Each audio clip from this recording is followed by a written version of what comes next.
Good afternoon, students. Myself, N. Karnavani, pursuing MSc Zoology in Government Arts College.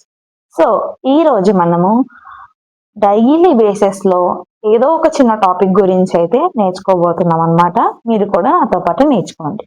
So ఈ రోజు మనం తీసుకునే topic ఏదైతే ఉందో అది something related to our maths and something related our zoology basis అన్నమాట. So అసలు క్వాంటిటేటివ్ బయాలజీ పేరు వినగానే క్వాంటిటీ అన్నారు. సో మ్యాథ్స్ తో మాకు సంబంధం ఏంటి అని అనుకుంటున్నారా? సో క్వాంటిటేటివ్ బయాలజీ అనేది బయాలజీ యాడ్ చేసాం. సో ఈ క్వాంటిటేటివ్ బయాలజీ అనేది మన జువాలజీలో ఒక పార్ట్ అన్నమాట. సో మనం ఈరోజు తెలుసుకున్నది క్వాంటిటేటివ్ బయాలజీ.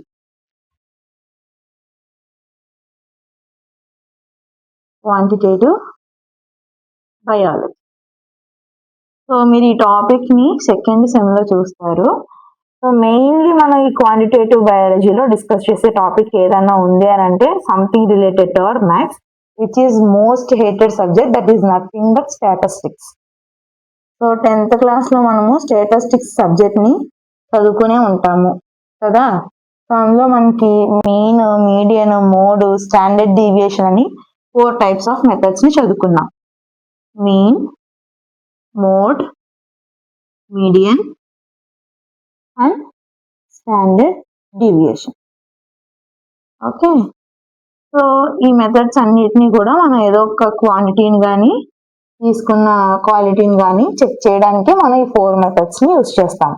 సో దాన్ని మనం సింపుల్ గా M3S అని చెప్పొచ్చు కదా. సో ఎందుకు ఈ స్టాటిస్టిక్స్ ని, ఈ మీన్, మోడ్, మీడియన్ ని క్వాంటిటేటివ్ బయాలజీలో మనం ఉపయోగిస్తున్నాం అంటే మెయిన్ గా దీన్ని యూజ్ చేసేది ఆర్గానిజమ్స్ కోసం. ఎందుకు ఆర్గానిజమ్స్ కోసం? ఎందుకంటే ఏదైనా ఒక ఆర్గానిజం, ఫర్ ఎగ్జాంపుల్ మీరు ఫిష్ తీసుకున్నారనుకోండి, ఆక్వాటిక్ ఫిష్ తీసుకున్నారనుకోండి, ఆ ఫిష్ లో ఉన్న సాలినిటీ, pH వాల్యూ కానీ దాని యొక్క బయాలజికల్ యాక్టివిటీస్ ఎలా జరుగుతున్నాయని కానీ ఏమన్నా సరే మనది వాల్యూ, దాని యొక్క క్వాంటిటీని తెలుసుకోవాలనుకుంటే కనుక మన క్వాంటిటేటివ్ బయాలజీలో కొన్ని మెథడ్స్ ని యూజ్ చేసి మనం దాని వాల్యూని తెలుసుకోగలం అనమాట. అసలు దీన్ని మనం ఎట్లా రిప్రజెంట్ చేస్తామంటే స్టాటిస్టికల్ ఫామ్ లో, అలానే న్యూమరికల్ ఫార్మ్స్ లో మనము ఈ క్వాంటిటేటివ్ బయాలజీ యొక్క ఆర్గానిజం వాల్యూని, వాటి యొక్క క్వాంటిటీని, అలానే క్వాలిటీని మనం ఈజీగా తెలుసుకోవచ్చు అనమాట. మరి క్వాంటిటేటివ్ బయాలజీ అసలు డెఫినేషన్ ఏంటి అంటే expressing the biological methods in the form of statistical and numerical forms. So ఈ క్వాంటిటేటివ్ బయాలజీ యొక్క మెయిన్ మోటో ఏంటి అని అంటే ఆర్గానిజమ్స్ యొక్క సాలినిటీ కానీ వాటి యొక్క బయాలజికల్ యాక్టివిటీ కానీ ఏమన్నా సరే తెలుసుకోవాలి అని అంటే మనం యూజ్ చేయాల్సినవి ఏంటి? Statistical forms, numerical forms. అసలు మనకి ఇందులో స్కోప్ అండ్ అప్లికేషన్స్ అన్ని కొన్ని ఉంటాయి. స్కోప్ అండ్ అప్లికేషన్ అంటే అసలు ఎందుకు యూజ్ అవుతుంది, అండ్ అప్లికేషన్స్ అంటే ఇంకా ఏ ఇండస్ట్రీలో మనము ఈ క్వాంటిటేటివ్ బయాలజీ యొక్క మెథడ్స్ ని మనం యూజ్ చేయగలం ఇప్పుడు డీటెయిల్ గా తెలుసుకుందాం. సో మనం first scope of statistics in QB అంటే క్వాంటిటేటివ్ బయాలజీ, నేను షార్ట్ కట్ ఫామ్ లో రాశాను. అసలు స్టాటిస్టిక్స్ కి ఉన్న స్కోప్ ఏంటి, అది కూడా మనం ఎందులో మాట్లాడుకుంటున్నాము? బయాలజీలోనే మాట్లాడుకుంటున్నాం. ఎందుకు బయాలజీ, ఎందుకు క్వాంటిటేటివ్ బయాలజీ స్టాటిస్టిక్స్ లో మాట్లాడుకోవాలి? ఎందుకంటే ఆర్గానిజం యొక్క లైఫ్ ప్రాసెస్ ఎట్లా జరుగుతుంది, ఇందాక ఆల్రెడీ మనం చెప్పుకున్నాము. దాని యొక్క బయాలజికల్ యాక్టివిటీ ఎట్లా జరుగుతుంది, లైఫ్ ప్రాసెస్ ఎలా జరుగుతుంది అని మొత్తం మనము ఈ క్వాంటిటేటివ్ బయాలజీ సబ్జెక్ట్ లో నేర్చుకుంటాం అనమాట. సో అసలు ఈ స్టాటిస్టిక్స్ యొక్క వర్క్ ఏంటి, ఏం చేస్తుంది? Collecting of data. మనం ఇందాక నుంచి అక్వాటిక్ ఫిష్ యొక్క pH శాంపుల్ గురించి మాట్లాడుకుంటాం అనుకోండి. ఫర్ ఎగ్జాంపుల్ నువ్వు యొక్క అక్వాటిక్ ఫిష్ యొక్క శాంపుల్ ని కలెక్ట్ చేసావు. సో ఏదైతే నువ్వు శాంపుల్ ని ప్రాపర్ మెజర్మెంట్స్ లో కలెక్ట్ చేసుకున్నావో దాని తర్వాత నువ్వు చేసే ప్రాసెస్ ఏంటి? ఎనాలిసిస్ చేస్తావు కదా. సో ఎట్లా అసలు తీసుకున్న శాంపుల్ అసలు ఎలా వర్క్ అవుతుంది, ఏంటి, ఇది ఫర్దర్ గా రిజల్ట్ ని ఇవ్వగలదా, ఇవ్వలేదా, ప్రతి దాన్ని చెక్ చేసేదాన్ని మనము ఎనాలిసిస్ అంటాం. సో ఈ ఎనాలిసిస్ తర్వాత interpretation is nothing but giving result అన్నమాట. సో కలెక్ట్ చేసిన శాంపుల్ ని అనలైజ్ చేసి దానికి కావాల్సిన రిజల్ట్ ని యాక్యురేట్ ఫామ్ గా మనకి డేటాలో ఏముంది, ఏం లేదు, అసలు అక్కడ ఏం జరుగుతుందో అన్నిటినీ కూడా మనము ఈ ఇంటర్ప్రిటెన్స్ రిజల్ట్ లో మనము ఫామ్ అప్లై చేస్తాం అన్నమాట. సో ఈ స్టాటిస్టిక్స్ దేనికి యూజ్ అవుతుంది? Collection of data, analysis of the data and giving interpretation of the giving sample. So ఇదంతా ఎక్కడ ఉంటుంది? Presented in the data. ఏదైతే శాంపుల్ మనం తీసుకున్నామో, ఏదైతే ఇప్పటివరకు మనం అబ్జర్వేషన్ చేసామో ఆ డేటాలో అసలు ఏముంది ఏంటి అని చెప్పేసి మనం ఈ 3 మెథడ్స్ ని యూజ్ చేసి తెలుసుకుంటాం అనమాట. సో ఇప్పుడు స్కోప్, అసలు స్కోప్ ఏంటి? మెయిన్ గా మనం ఎక్కడ యూజ్ చేస్తాము? ఎకాలజీ.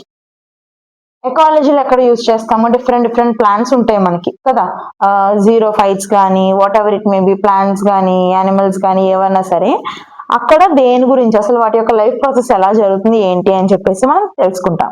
తర్వాత జెనెటిక్స్, ఒక క్రోమోజోమ్ యొక్క జీన్స్ ప్యారలల్ గా అసలు హెరిడిటరీ లెవెల్ నుంచి అసలు ఎవల్యూషనరీ చేంజెస్ అని ఎలా జరుగుతున్నాయి, ఏ జీన్ ఎక్కడికి క్యారీ చేస్తుంది, అసలు ఏంటి అని మొత్తం కూడా మనము ఈ క్వాంటిటేటివ్ బయాలజీని యూజ్ చేసి తెలుసుకుంటాం.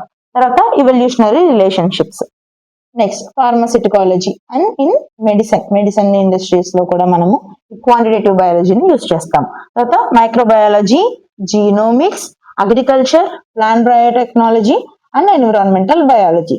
సో ఈ ఫర్దర్ మెథడ్స్ లో మనం ఈ క్వాంటిటేటివ్ బయాలజీని ఈజీగా మనము తెలుసుకోవడానికి ఆర్గానిజం యొక్క లైఫ్ ప్రాసెస్ ని తెలుసుకోవడానికి మనము మెయిన్ గా ఈ క్వాంటిటేటివ్ బయాలజీని యూజ్ చేస్తాం.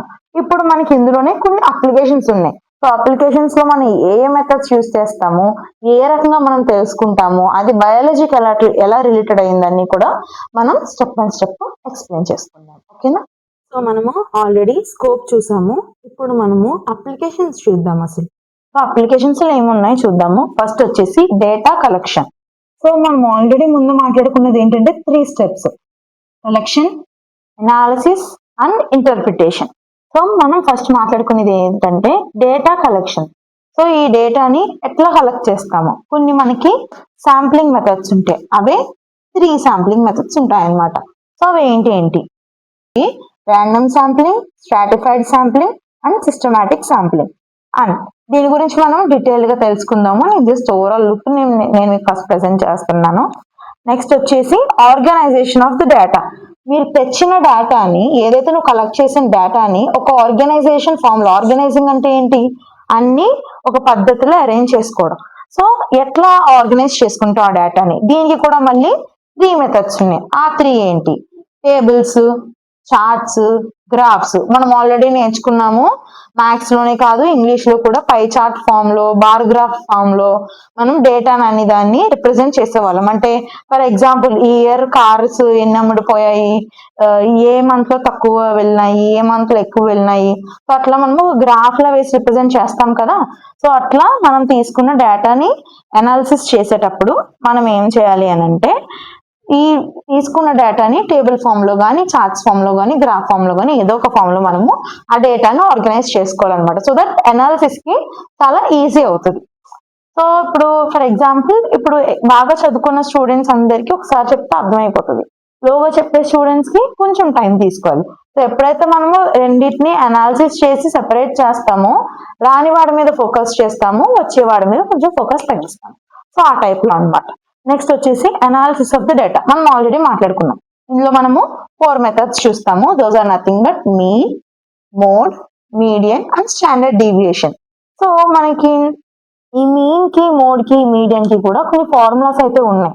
మ్యాథమెటిక్ ఈక్వేషన్ అంత అయితే తెలుసుకోవాల్సిన పని లేదు, ఎందుకంటే మనం జస్ట్ మాట్లాడుకునేది బయాలజీలో కాబట్టి. జస్ట్ అసలు అంటే ఏంటనేదన్నా మనకు ఒక క్లారిటీ రావాలి కాబట్టి I'm telling it. So mean అంటే ఏంటో చూద్దాం ఫస్ట్.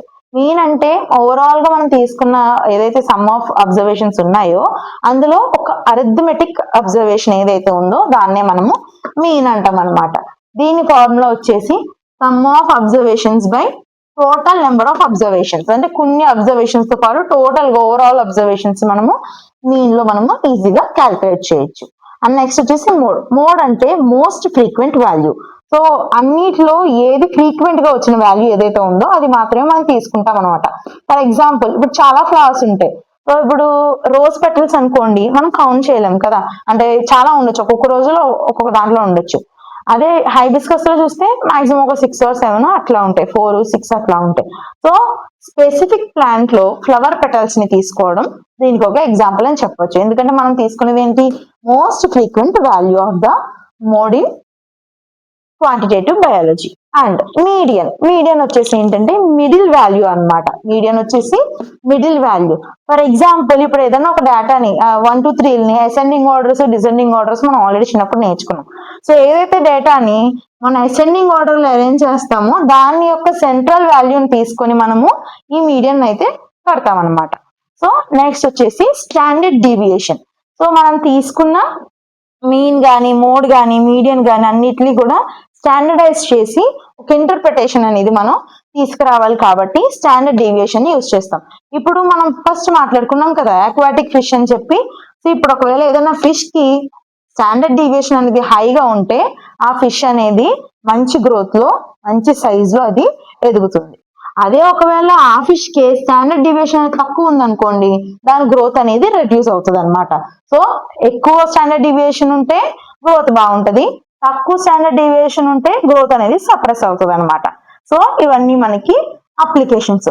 సో దీని తర్వాత మనం అసలు హైపోథెసిస్ టెస్ట్ అని ఒక త్రీ ఫార్మ్స్ ఆఫ్ టెస్ట్స్ ఉన్నాయి మనకి. ఆ 3 టెస్ట్ తో పాటు ఇంటర్ప్రిటేషన్ ఎట్లా చేస్తాము అండ్ అలాగే వాటి యొక్క అడ్వాంటేజెస్ ఏంటి డిసడ్వాంటేజెస్ ఏంటో చూద్దాం. సో మనం డేటా కలెక్షన్ చూసాము, అనాలిసిస్ చూసాము, ఆర్గనైజేషన్ ఆఫ్ ద డేటా కూడా చూసాము. ఇప్పుడు హైపోథెసిస్ టెస్ట్ అన్నమాట. సో హైపోథెసిస్ అంటే ఏంటి, దాని యొక్క గ్రాఫ్ ని కానీ దాని యొక్క కంటెంట్ ని కానీ హైపోథెసిస్ చేయడం అంటే ఏంటి, తెలుసుకోవడం, దాని గురించి తెలుసుకోవడం. అందులో మనం యూజ్ చేసేవే 3 మెథడ్స్. దీని గురించి ఫర్దర్ గా మనం డీటెయిల్డ్ గా నెక్స్ట్ క్లాసెస్ లో డిస్కస్ చేసుకుందాము. ఫస్ట్ వచ్చేసి T test, chi square test and ANOVA అని చెప్పి 3 మెథడ్స్ ఉన్నాయి. అండ్ నెక్స్ట్ వచ్చేసి interpretation of the data. I already told you interpretation is nothing but giving result in a accurate form. మనం ఏదైతే డేటాను తీసుకున్నామో ఆ తీసుకున్న డేటా యొక్క రిజల్ట్ ని మనము ఇంటర్ప్రిటేషన్ అంటాం అనమాట. సో ఇందులో మనకి దాని యొక్క బయాలజికల్ యాక్టివిటీ ఎలా జరుగుతుంది, ఏంటి, ఏ ఫామ్ లో జరుగుతుంది అన్నిటిని కూడా ఈజీగా మనము ఇక్కడ చూడగలం. మరి దీని యొక్క అడ్వాంటేజెస్ ఏంటి డిసడ్వాంటేజెస్ ఏంటో కూడా చూసేద్దాం. సో అడ్వాంటేజెస్ వచ్చేసి 100% యాక్యురేట్ వాల్యూని మనకి ఈ రిజల్ట్ లో మనము ఈ క్వాంటిటేటివ్ బయాలజీలో మనం చూస్తాం అనమాట. It is having a greater accuracy giving reliable గా అంటే చాలా ఈజీగా we can do that and accurate answers అనేవి యాక్యురేట్ రిజల్ట్స్ అనేవి మనకి ఈ క్వాంటిటేటివ్ బయాలజీలో మనము చూడగలం. నెక్స్ట్ వచ్చేసి easy handling of the data. తీసుకున్న డేటాని ఈజీగా మనము ఈ మెథడ్స్ అన్ని యూజ్ చేసి ఈజీగా హ్యాండిల్ చేయగలము. నెక్స్ట్ వచ్చేసి రిడ్యూస్ ఫాల్స్ ఇన్ఫరెన్స్. సో ఇలా ప్రాక్టికల్ గా చేయడం వల్ల ఏవైతే ఫాల్స్ ఇన్ఫరెన్స్ వస్తాయో దాన్ని అది తగ్గించేస్తుంది. తర్వాత time saving process. It saves our time and it is a practical గా చేస్తాము. It is having a more feasibility properties. Next వచ్చేసి డిసడ్వాంటేజెస్. సో ఇక్కడ ఏంటంటే ఇన్ కేస్ ఇది ఏదైనా చేయకుండా జస్ట్ ఓవరాల్ పైన మనం క్యాలిక్యులేట్ చేసి బ్రీఫ్ గా చెప్పేస్తే కొన్నిసార్లు మనకి ఫాల్స్ డేటా అనేది వస్తూ ఉంటది అనమాట. Next wrong conclusion and interpretation. ఎప్పుడైతే మన డేటా తప్పు తీసుకున్నప్పుడే మన ఫాల్స్ డేటాను తీసుకోవడం వల్ల మనకు వచ్చే కన్క్లూజన్ కూడా ఏమవుతుంది, రిజల్ట్ కానీ కన్క్లూజన్ కానీ అది తీసుకుని ఎంత ప్రాసెస్ చేసినా చివరికి మనకి యాక్యురేట్ గా రావాల్సింది ఏంటి, రిజల్ట్. సో తప్పు డేటా తీసుకుంటే మనకి చివరిని వచ్చేది false result, false conclusion and మనకి మొత్తం ఆ ఇంటర్ప్రిటేషన్ మొత్తం కూడా రాంగ్ అయ్యే ఛాన్సెస్ ఉన్నాయన్నమాట. సో చూసారు కదా, ఈ రోజు అయితే మనము క్వాంటిటేటివ్ బయాలజీ డెఫినేషన్ తెలుసుకున్నాము, అసలు అది ఎందుకు యూజ్ చేస్తాము, ఎక్కడ యూజ్ చేస్తున్నామో తెలుసుకున్నాము.